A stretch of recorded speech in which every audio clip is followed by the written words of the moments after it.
the network for the AV industry. What are you listening to? This This is AV. This is AVNation. This is AVNation.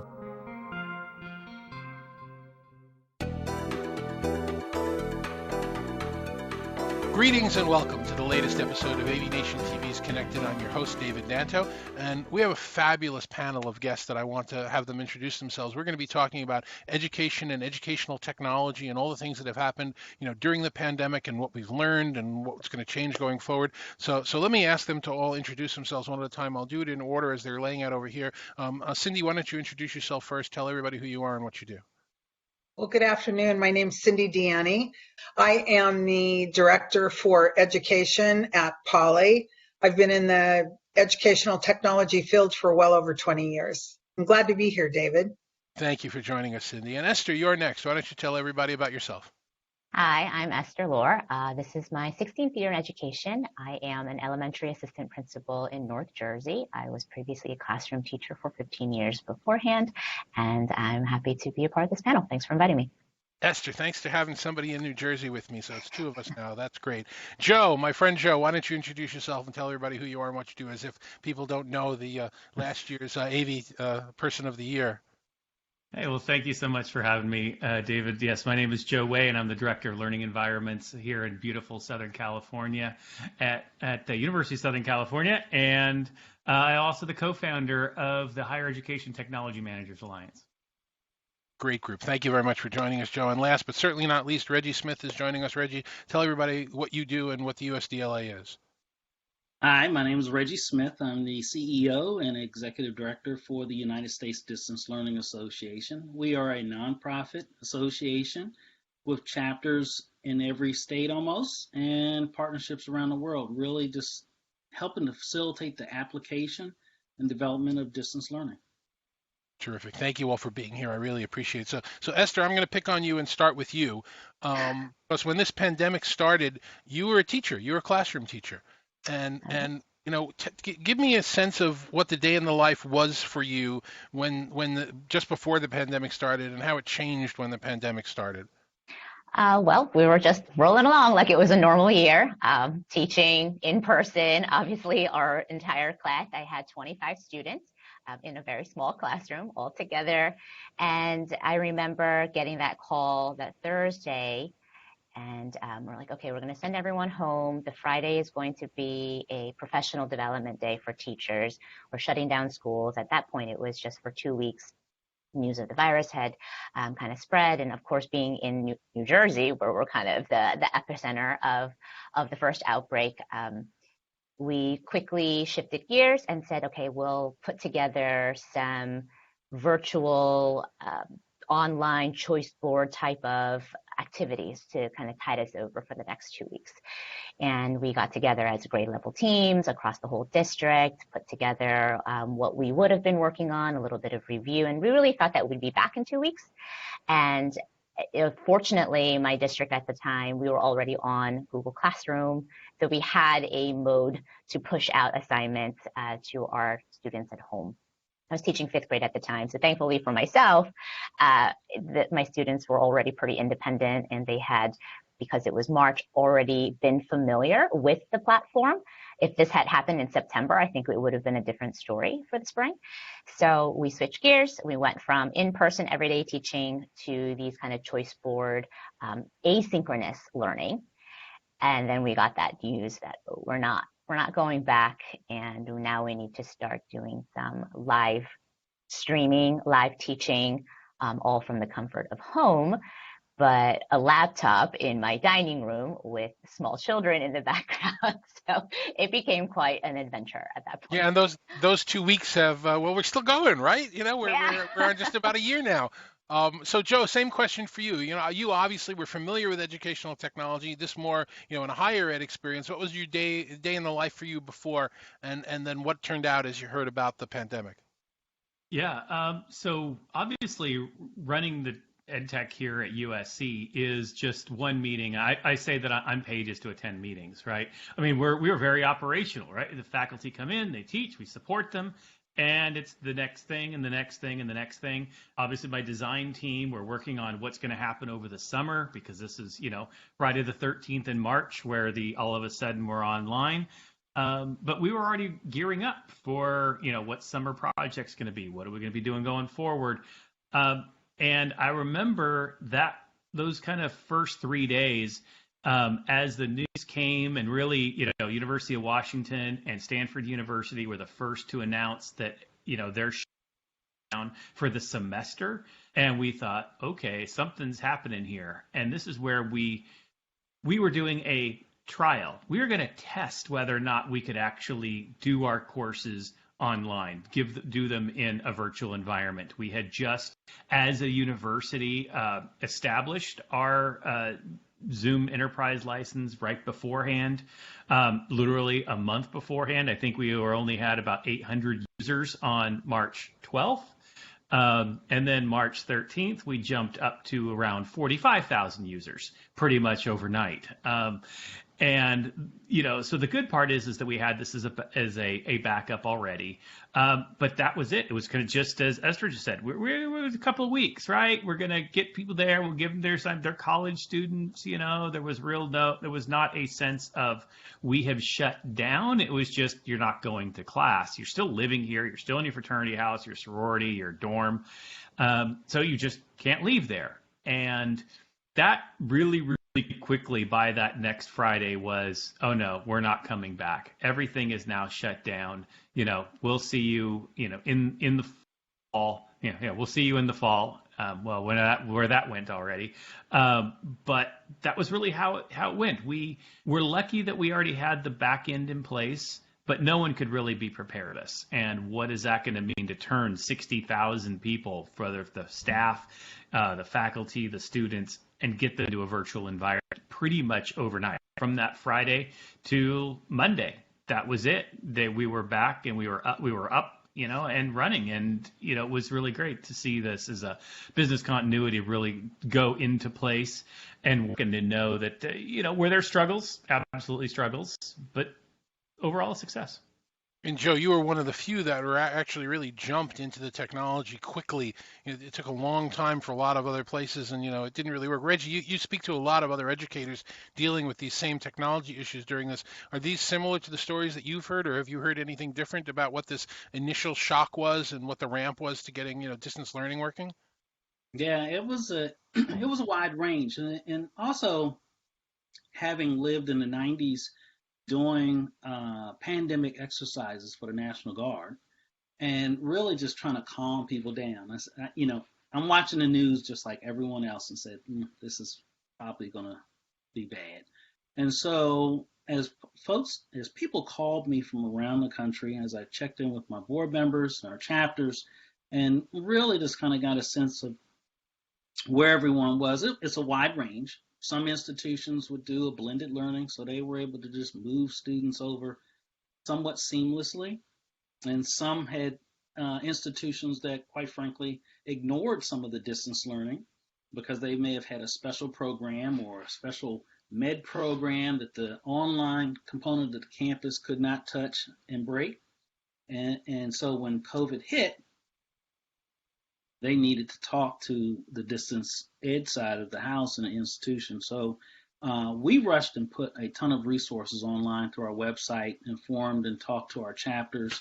We have face-to-face conferences. We live in technology, but it was a shift for the organization and moving all of our conferences and forward. But we had great sponsors and supporters from Google to Logitech. The list goes on. PBS reached out and providing links and information that we put on our website and made sure that it was available for any and everybody.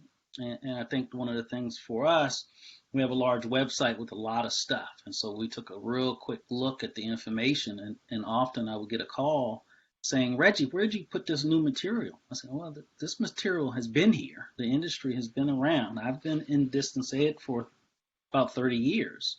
And the association's been around for 35 years, coming up in 2022. So, yeah.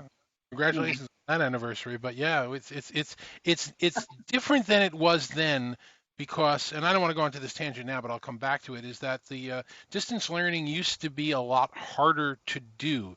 It used to involve expensive studios and codecs and cameras, and we can now do it successfully with drop-in gear that's very inexpensive. So the access is a lot greater than it was. And we should talk about that, as we get further into this. But I guess it's probably more of a situation of how prepared educational organizations were to realize they need to adapt. One of the big issues that I saw come up in all of this was that, a lot of school systems hobbled through the end of the semester in 2021, got to the summer, relaxed, said, oh, great, we'll be back from this in September, didn't take the summer to prepare, and then fall came around and nothing had been done. And that was sort of frightening to me when we saw a lot of people, thinking for whatever reason that this was going to be over a lot quicker than it actually was going to be. Well, you bring up a good point. I think they are also still stumbling through it.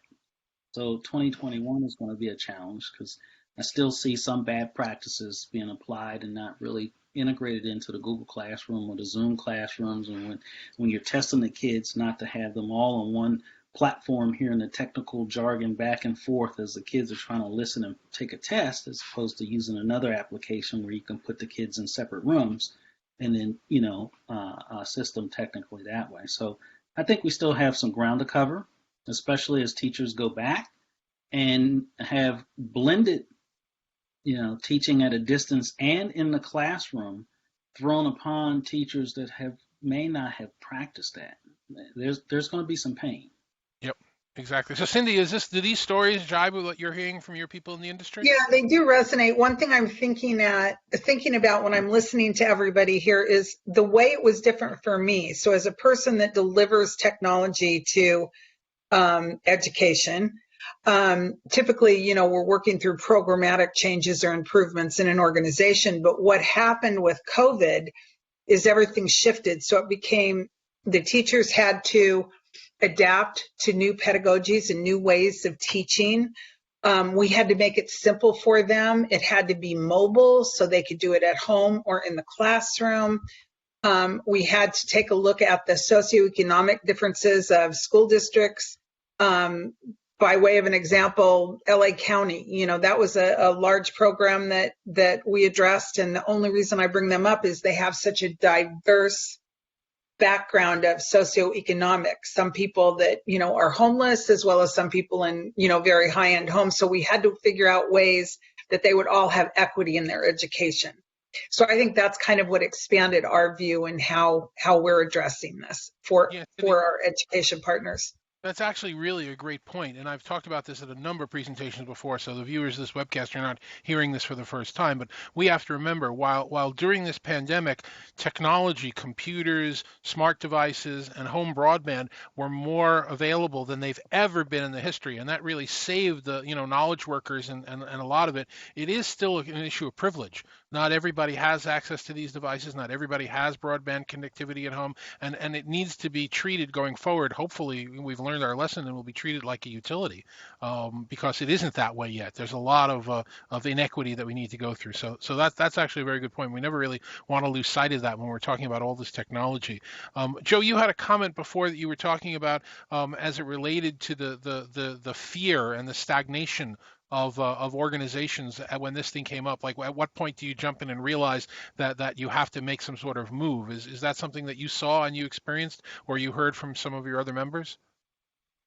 Absolutely. In talking to a lot of higher ed institutions, it again has a lot to do with when this happened. This happens mid-March, when you're already thinking, what are we going to do over the summer? What's already planned? And you heard everyone saying, well, we're back in the fall. We're not going to do anything. We only have to make it through the last 6 or 8 weeks of class, and we can kind of suffer through this. And that's when you got a lot of find the cheapest webcam you can and get it here. Let's just make this work. It's okay if they just use laptops, but then, whatever they have, their mic and camera that's built into their laptop. There was no sense of investing. There was no sense in this is as you just mentioned, the inequity issues that came up. We didn't realize how many students relied upon the services we provide on campus, right? How many relied upon our Wi-Fi? They may not have it in their apartment. How many students relied on 3 different jobs that were typically probably service industry jobs at that age demographic that are now all shut down. And now they couldn't afford the services to be able to go through class appropriately.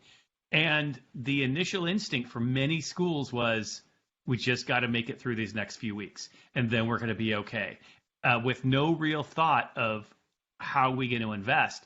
But then when fall came and you're not back yet, it was, okay, we're going to have to do something, because 2 things happened. One, now we know we have to make investment because others are making the investment, and now you have to keep up with what other people are doing. But 2, we had a paradigm shift in higher education, in all of education. We all of a sudden got that, as Reggie had just mentioned, all these tools, these have been here for years. It was user acceptance that was lacking. User acceptance came over that next 4 or 5 months, especially then when August, September came, when we recognized we weren't coming back. Now you had to make an investment. And we're seeing that. And I made this prediction last year, and I think it's actually going to be true this year. We're going to see more investment in higher education this summer than we did last summer.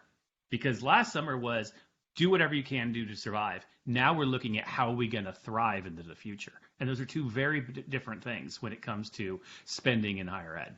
Yeah, absolutely. And you bring up, Reggie and I've been involved in distance learning for decades. And Reggie, I don't know if you were as pained as I was in hearing about how so many teachers, K through 8, higher ed, everybody were talking about how distance learning is a failure, how it just doesn't work, how we've got to get back into the brick and mortar classroom. And it just pains me that people who don't understand the technology and didn't prepare for the medium are bad-mouthing it because they want to go back so badly. Yes, we all want to go back to a normal model where life is normal and everything is normal, but it's not because distance learning doesn't work, it's because people weren't prepared to use it. Is those the stories you're hearing, Reggie? Yeah, that was exactly the story. They weren't prepared, and to some degree, bad mouthing the field. And so as we watched teachers, we did a lot of outreach, really put a lot of webinars online. We also focused on niche markets, for example, historically Black colleges and universities. We actually held the first virtual forum for those institutions as they were struggling as well with students and money, and it involved the White House. And so, and quite frankly, I've actually told my board we're going to prepare for a lot of policy things that are going to come out probably in 21 and 22 regarding, the perception, and we know this shoe doesn't fit every kid, but the some of the bad marketing that I'm seeing or news that I see on the Today Show and other shows, I've told my board, on a policy side, we're really going to have to step our game up along with our partners and really show them that it's how you apply the technology and the appropriate audience and knowing your students and not always spending money. You can always use open education resources. Merlot has a fabulous program. So there's stuff out there, and there are better ways to use Google Classroom as opposed to, kind of sticking all the kids in one thing. So there is a better way. We just, really are pushing to show how to do that. Yeah, Reggie, in a couple of the presentations I made over the summer, I was equating this to the historical time when television first came out, and radio had been the predominant medium that people were using. So the first television shows were people standing on camera in front of a microphone holding and reading radio scripts. And it was terrible, and it didn't work because a new medium requires a new message. Distance learning requires educational content geared for distance learning. It doesn't work. And Esther, you have a great story. I'll go to you and let you know. It's like, you were told to go home and sit down and you found yourself right in front of your webcam on your computer. Tell everybody that story that you told me about what it was like and how you frustrated you were. So I just want to piggyback a little bit of what you were talking about, where Sure. this distance learning is getting a bad name. I think it is important to delineate primary grade levels versus middle school, high school, because the way we teach at the K-5 level is so much more hands-on. manipulatives. You have objects in front of you. You're doing small group. You're doing one-on-one conferences.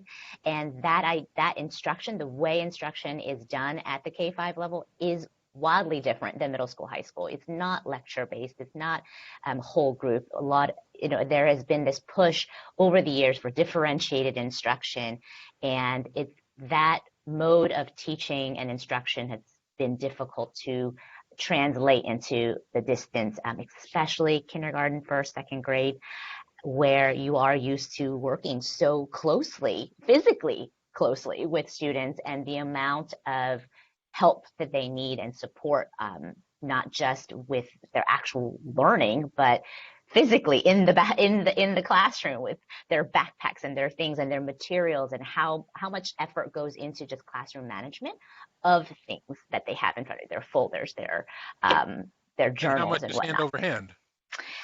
And so now all of that is on parents. It's still on parents to manage that piece of it. So when we transferred over to, or switched over to, this pandemic teaching, like that I like to call, and honestly a little bit traumatic when I still think back to the spring and teaching from my bedroom, you were really just stuck right in front of your laptop. And thankfully the district I was in we already had laptops for every teacher. So at least that was, we had that going for us. Everyone got to take home a district laptop. And then I was working in a more affluent district. So students also could get a Chromebook from school if they needed, but a lot of them had their own personal devices, multiple devices, either a laptop and an iPad or so on and so forth. And that idea of going from teaching in front of a board, a smart board, getting to circulate in the classroom, bouncing from student to student, pulling small groups at the back table, and now I'm stuck in a chair in front of a camera. I got nowhere to go. I have my children banging on the bedroom door because they know I'm home and they're wondering what I'm doing in there. And then I'm meeting with students on Google Meet in small groups. I actually ended up, this funny, all summer I ended up going to the chiropractor and the acupuncturist because I never had, back and neck issues before, because my job by nature was very mobile. And when you have to teach in front of a camera, you just become very stagnant and stationary. And that's one of the downsides of teaching with whatever equipment you can grab, whatever Chromebook you can get, whatever camera, whatever you can. That was one of the issues, is that it was not comfortable for anybody. Reggie, you had a comment about that? No, I was just going to add that, and maybe I'll do a course correction. We have heard some bad press regarding the industry. I think it's largely around the mental health issue, which we've actually talked about, really kind of engaging that in a more meaningful way. But looking at the application, I actually have a third grader. So in the middle of this thing taking off, really I shifted gears to really help the teachers look at the different technologies. You can have Google Classroom down to your phone. You can go outside, use the mobile devices. And that was a real good question that early on, someone on the webinar asked me, what do you think that folks can do better and use more? And I said, the mobile devices. And so you can take those mobile devices outside. I actually built a garden for my daughter, and we started planting seeds and grew some cucumbers. And so we just did things differently. And I think as parents, we had to engage at another level, as opposed to, dropping the child off for 8 hours a day at a particular school and do a little bit of homework. Now you actually get to see what your teacher sees in your child. If they pay attention, or if they're listening, or they're not writing, if they're chewing their pencil, you get to see some of the things that you can have an opportunity to do a course correction. And in my family, we did a little course correction, and we're going to keep moving. Absolutely. So Cindy, you go ahead. How have you experienced this, and what have you heard people saying regarding 6, 8, 10 months into this, how they've corrected and what they've learned about? Yeah, I'm going to comment real quickly on what Reggie said too when he talked about, emotional health. I think, another thing that is really critical as we look for ways to facilitate better distance learning in this environment is it's not just educational, but it's also people with physical, students with physical challenges. and those, that are experiencing, poverty, or younger kids that really need access to interactive and engaging education. I think across the board, we need to be looking at that in how we're deploying this and how it can affect change in multiple age groups and environments. So in terms of, what was your question, Dave? Can you ask me one more time? Oh, no, just we were talking about course corrections, 6 months, 8 months in, what are you hearing from your clients? What are you hearing from people in the industry about what they've learned and what they've changed and how they're finally adapting to this? Yeah, I think this technology model is becoming more of the norm. And I think a hybrid classroom is here to stay. I mean, I don't think we'll ever put the lid back on the jar. I don't think it will ever go back to the way it was. I think if we look at higher education and some of the things that are going to be required as we come out of the COVID environment, we're going to have to, there's going to be a strong pivot to strengthen, re-strengthen the economy. I think that's really going to be a requirement. I think we're going to have to create a skilled workforce that's going to look very different than the workforce previously. And I think a lot of those people are going to be non-traditional learners. So I think this model that we have of distance education is here to stay. Yeah, I totally agree. I think there is a huge paradigm shift that's going on. And we think of like what we've done here at USC, and we're seeing a trend in our industry was, this convergence between UC and AV. Right, that, this was already happening from a technology point of view. We've already seen the takeoff of all of the UC collaboration platforms, but we were pre-pandemic so stuck in BYOD, and wireless sharing that we were actually, as an industry, not focused on really where things were moving. We were already, and in the IT world, things were already moving to the cloud. And we're already moving to a hybrid world, already moving to software-based technologies. And the pandemic has done a great thing. The industry and education in general is that now it's taken our reliance off of the stuff in a space, and it's moving us into a cloud, the virtual world, all of the sense that your tool yourself is your learning mechanism. It is how you're going to be able to connect. The true anywhere to anywhere has become a we already knew things were moving that where direction. You are, right? Class is where you are. Yeah. The teacher is where Exactly. You are giving the instruction. It isn't brick and mortar anymore. It's much more diverse than that. Yep, 100%. And Esther, you're also now engaged in, or have you experimented with hybrid teaching? And what you have to do in front of the classroom for people in the class and people that are connected on the cloud. How's that experience been for you when you tried it? So, just going back to what you were saying, where we thought, okay, we'll be back in the fall and all summer long, we were planning to reopen. We'll be back in the classrooms and we're getting the PPE, the masks, ventilation. Those were all part of the conversation to bring teachers and students back safely. Ultimately, we started the school year all remote because we weren't quite there. It's interesting being at the elementary level and in older buildings in North Jersey, our classrooms were not equipped with air conditioning. So now we're added that layer of, now we're bringing students back in masks, in classrooms on the second floor of these pre-war buildings where it's like 80, 90 degrees. What do we do? So we started the year in that remote. Everyone is in one, online. Got the air conditioners in rather quickly, faster than what we had been asking for years. And then we started the hybrid. And so we had basically 2 first days of school, well, 3 first days of school. We started the first day of school, full remote, all 25 kids on the screen. Then we transitioned with the first cohort, and it was the first day of school for them. Coming in school, we had kids at home, kids online.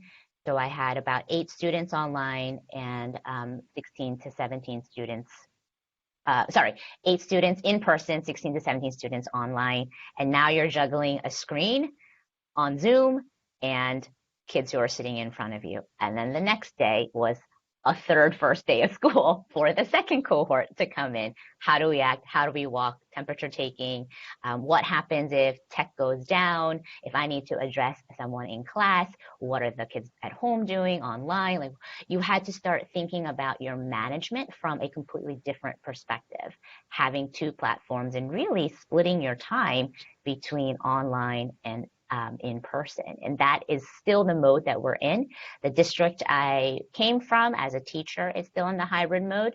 Now in my new district where I'm an administrator, we're still in the hybrid mode. Where I live in North Jersey, they never opened. They were full remote. They were supposed to open back in November. I believe they tried to go back maybe a week ago to start hybrid learning now.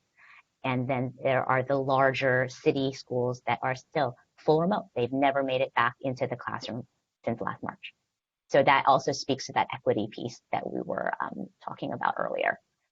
And the other thing that's interesting is, and I don't want to spend a lot of time on this, but I actually do want to mention it because it's important. While we are challenged with the problems with distance learning and remote education, we are also going through some enormous culture changes around the world, and specifically here in the U.S. where we are, where all of a sudden, and again, this is not the topic of this webcast, but corporations, corporate real estates are shedding leases. We're now understanding the fact that more people will be working remotely. It'll be a strategy instead of something that's tolerated going forward, which means people's decision as to where to live and what communities to be in will no longer be based primarily on their commute distance to work.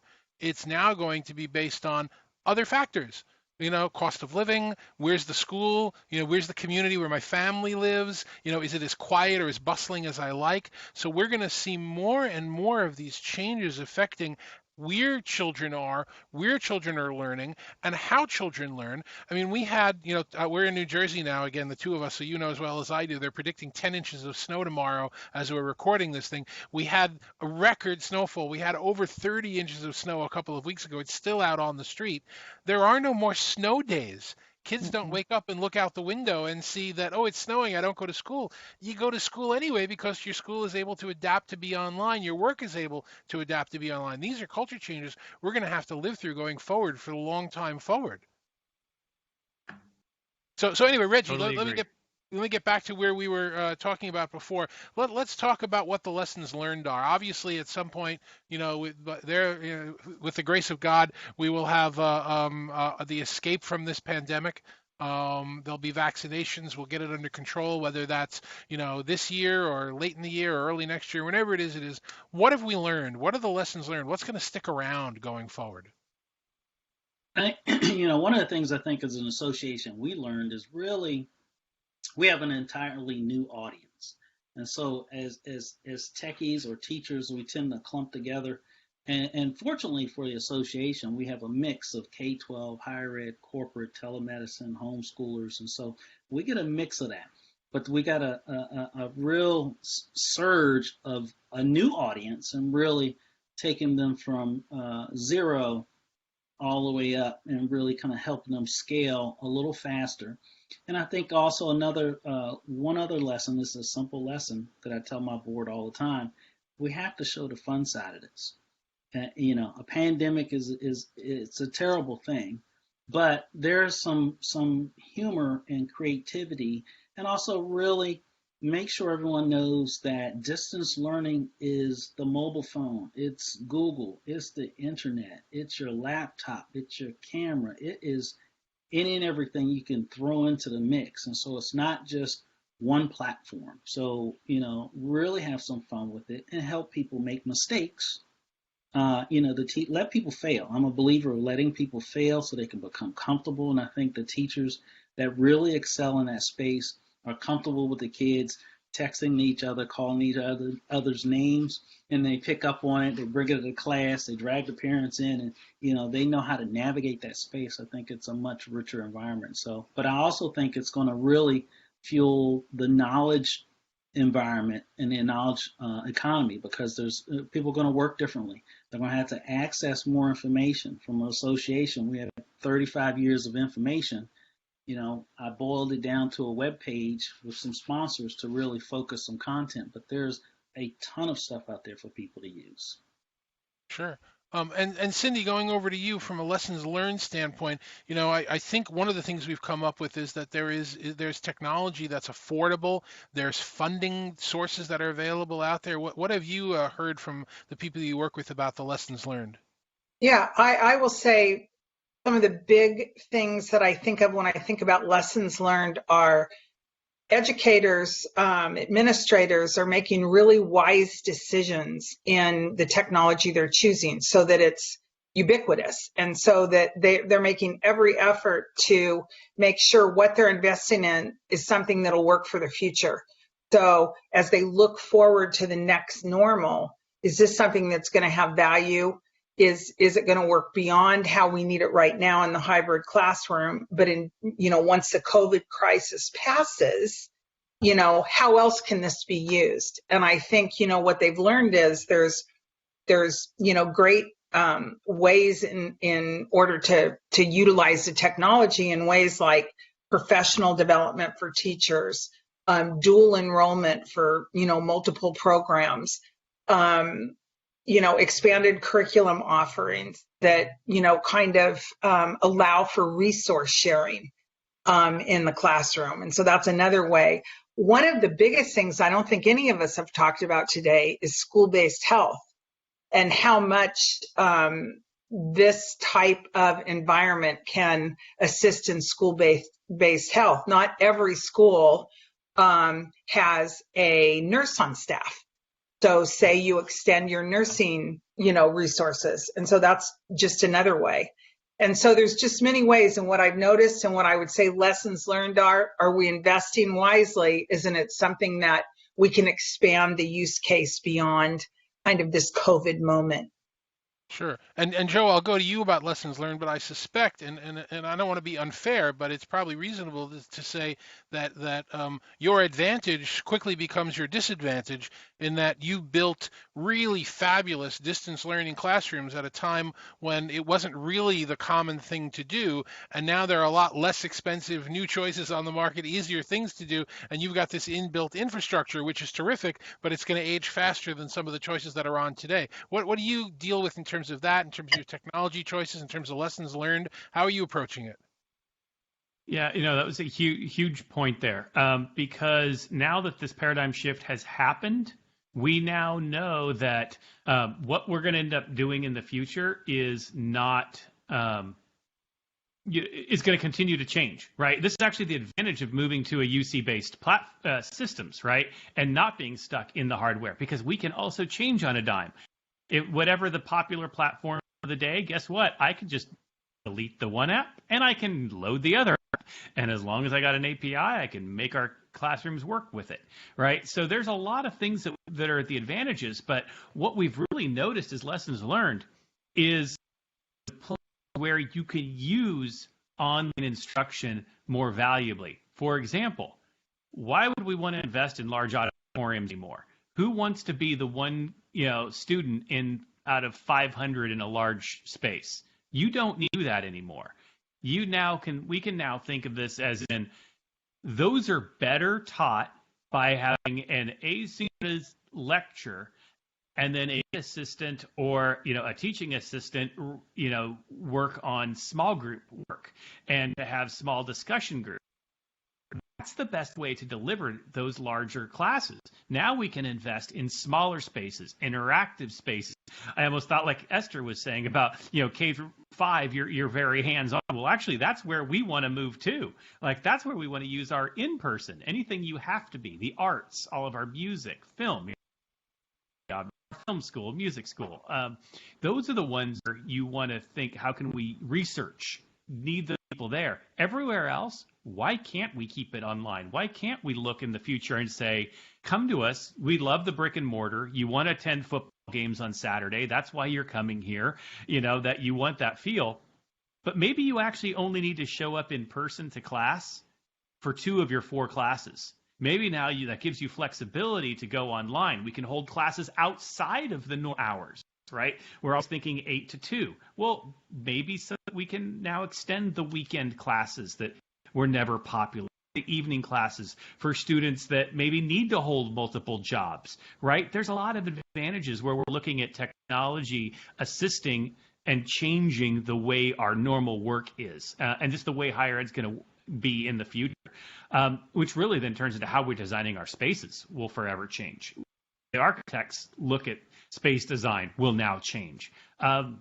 Flexible classrooms, those types of things that were popular and dying are now going to need back, because of maybe you can now sit there and go, what ways do we use our spaces to make them interactive when you are seeing each other in person?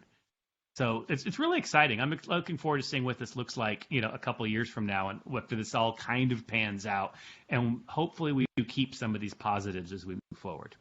Yeah, and I think if we look at positives in what you're saying, or we look at positives in this whole COVID environment that we're in, I would say one thing is that the forced learning methodologies that teachers have had to do, where they become more comfortable and they're more adapted to this type of technology now.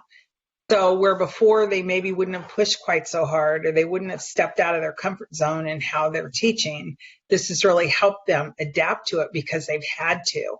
And I think that going forward, based on what you're saying, is what's going to make it so easy for you in your environment, because your teachers will have adapted.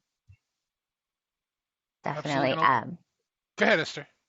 I was just going to say, and the creativity of teachers and educators, and their ability to shift gears many times, not just from last spring, but whenever our cases get too high here in New Jersey, a school or a classroom has to quarantine, and now you go from hybrid back to remote teaching again. And in a day, you have to shift gears yet again and be able to work in different modalities in an instant.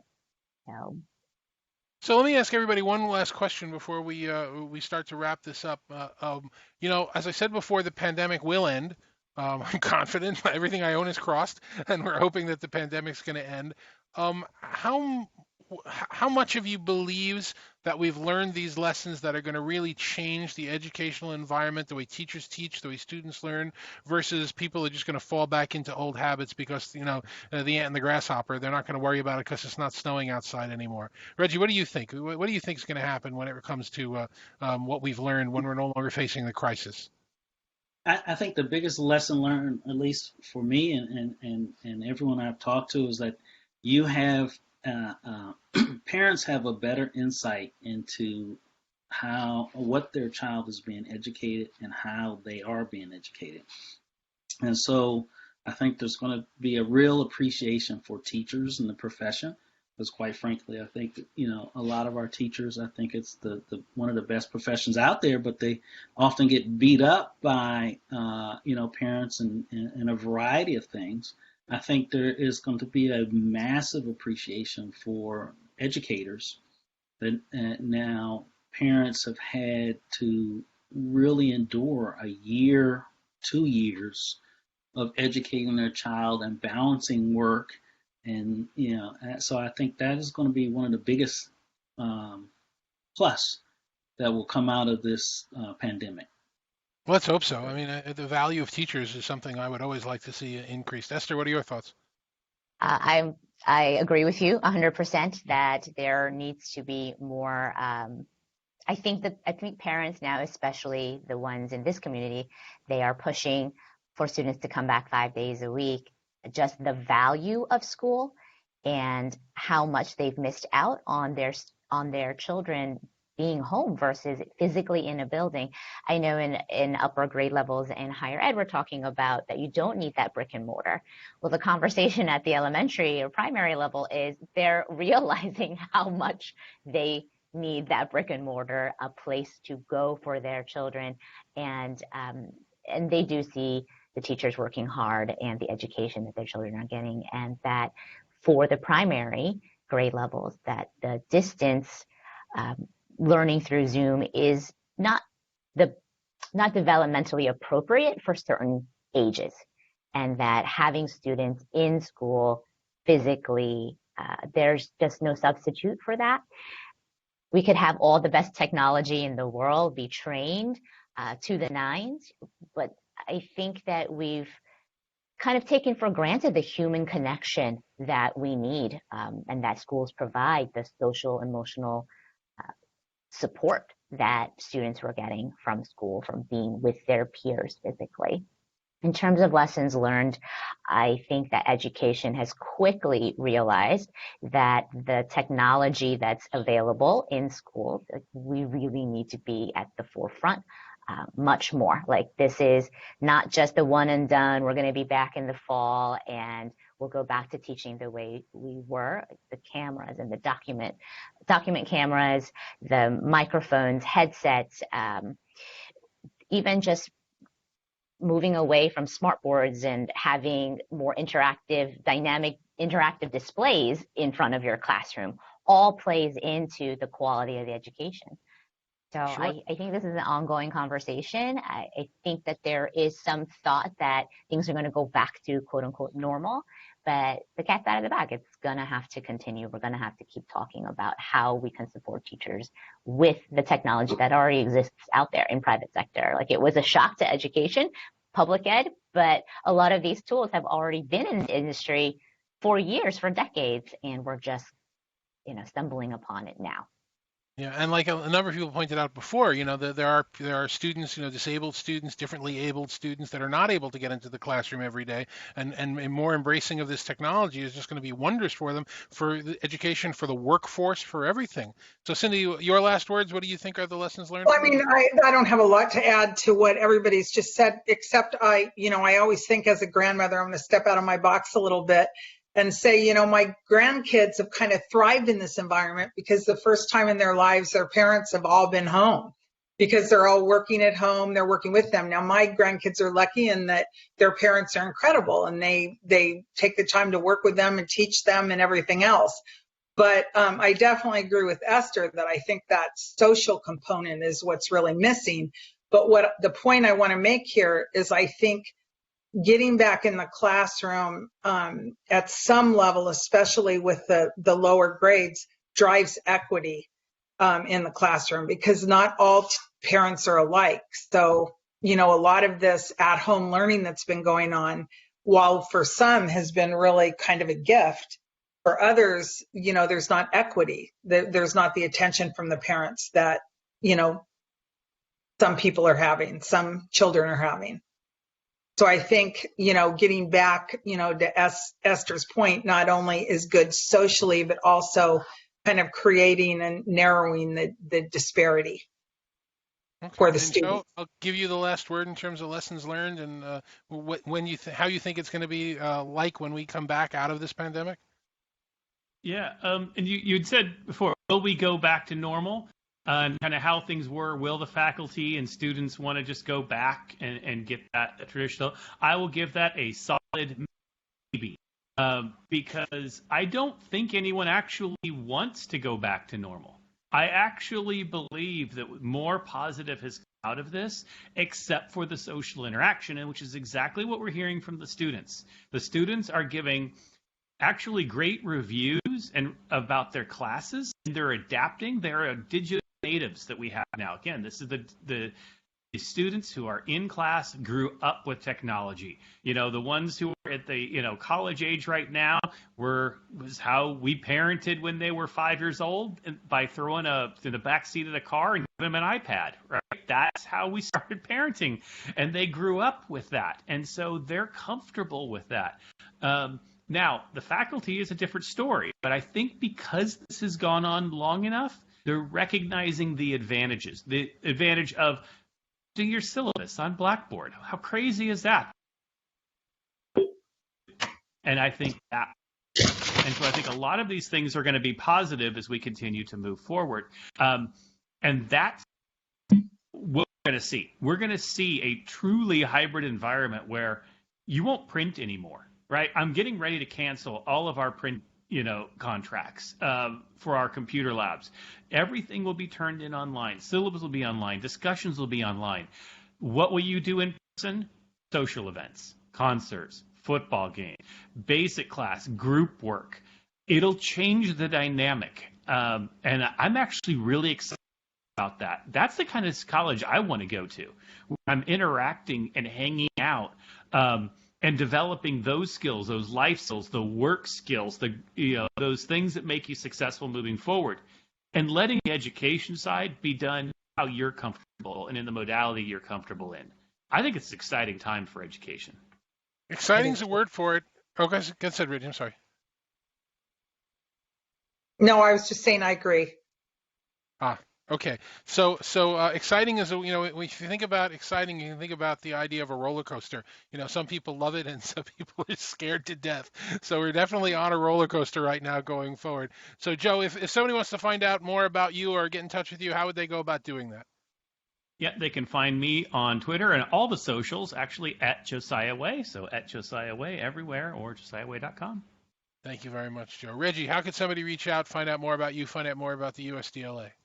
I live across all the social spaces, but you can visit usdla.org and find out what we're doing. We also do webinars every Friday to really get the information out there to help, any and every audience out there.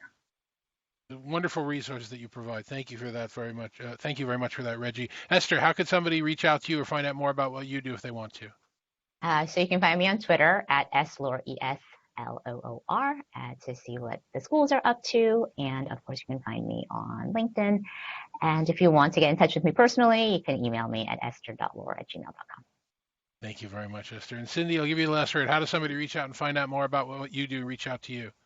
Well, I'm on LinkedIn, or you can reach me at poly@cindy.deanny@poly.com. Cindy, thanks very much. To all my guests, thank you very much. Thank you. A terrific conversation. We took almost a full hour here, which is amazing. It was very interesting. And we did have a couple of glitches in terms of internet connectivity, but that's the world we live in right now. So I'm not making a big deal out of it. I think the content was really terrific. I'm your host, David Danto. I do these all the time. Just Google me and I show up across the internet in more places than I want. Unless it's talking about the indigenous peoples in Canada, then that's a distant cousin, David Danto, who is actually out there with a great paper right now. So just so you know the difference, I have met him once or twice. So for AVNation TV, for the IMCCA, I'm David Danto. Thanks very much for joining us, and we'll see you on the next show.